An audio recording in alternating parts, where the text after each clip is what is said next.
আশা করি ভিডিওটি শেষ পর্যন্ত দেখবেন আর অবশ্যই কমেন্ট করে জানাবেন পরবর্তী ভিডিওটি আপনারা কোন ধরনের গল্পের উপরে চাচ্ছেন। কি করছো জানু? এই তো তোমার কথাই ভাবছিলাম। ও তাই?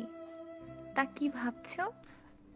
আসলে আমাদের সম্পর্ক তো 6 মাস হয়ে গেল, অথচ তোমাকে এখনো পর্যন্ত দেখলামই না।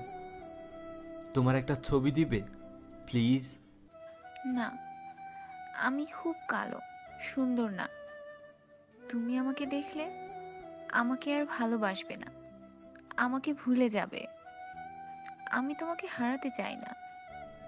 এই বলে মেয়েটা আর তার ছবি দিল না ছেলেটাকে, কারণ মেয়েটি সত্যিই কালো ছিল, দেখতে মোটেও সুন্দর ছিল না।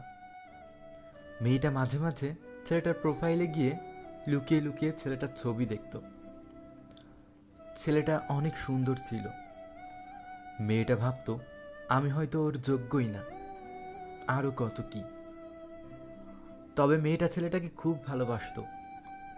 কিন্তু একদিন ছেলেটি জোর করে মেয়েটির ছবি নিল।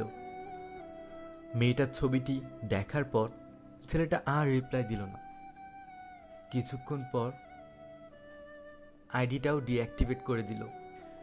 মেয়েটার চোখ থেকে তখন অঝোর ধারায় অশ্রু ধরতে লাগলো।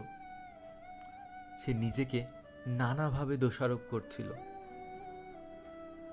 সে ভাবল ছেলেটাকে সে সারা জীবনের মতো হারিয়ে ফেলেছে, আর কখনো ফিরে পাবে না ছেলেটাকে। এইভাবে 3-4 দিন না খেয়ে সারাদিন কান্না করত মেয়েটা। হঠাৎ একদিন মেয়েটার নাম্বারে একটা আননোন নাম্বার থেকে ফোন আসলো। ফোন রিসিভ করে সেই চেনা কণ্ঠে, এই পাগলি মেয়ে, তুমি না সারপ্রাইজ পছন্দ করো? আমি তোমার জন্য রাজশাহী স্টেশনে অপেক্ষা করছি। মেয়েটা কিছু না বলে ফোন কেটে দিয়ে ছুটতে চলে গেল ছেলেটার কাছে, আর তাকে জড়িয়ে ধরে খুব কাঁদতে থাকলো। তবে এটা ছিল খুশির কান্না। আসলে ভালোবাসা কখনো চেহারা দেখে হয় না, দুটি মনের মিলনে হয়। কেউ আসলে রূপ লাবণ্য দেখে প্রেম করো না। রূপ সৌন্দর্য ক্ষণিক সময়ের জন্য, আজ আছে কিন্তু কাল থাকবে না। যার মন সুন্দর সেই প্রকৃত সুন্দর।